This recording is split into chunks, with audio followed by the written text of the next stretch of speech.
السلام علیکم ورحمۃ اللہ وبرکاتہ. حضور میرا نام امت الجمیل انور ہے اور میرے میاں کا نام رفیق الرحمان انور ہے.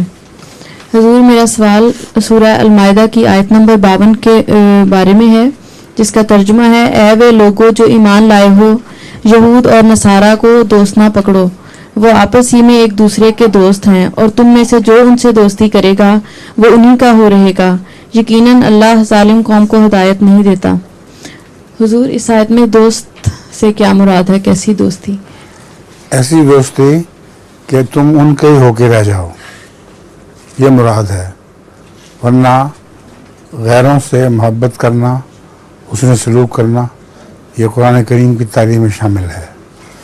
ایک دوسری آیت میں اس کی وضاحت یوں بیان فرمائی گئی ہے کہ جب وہ لوگ خدا اور اس کے رسول کے خلاف بات کر رہے ہوتے ہیں تو تم ان میں نہ بیٹھو. اگر بیٹھو گے تو ان کے جیسے ہی ہو جاؤ گے.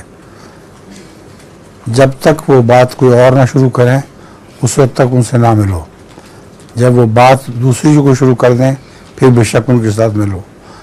تو قرآن کریم کی تعلیم میں بین الاقوامی محبت کی تعلیم ہے.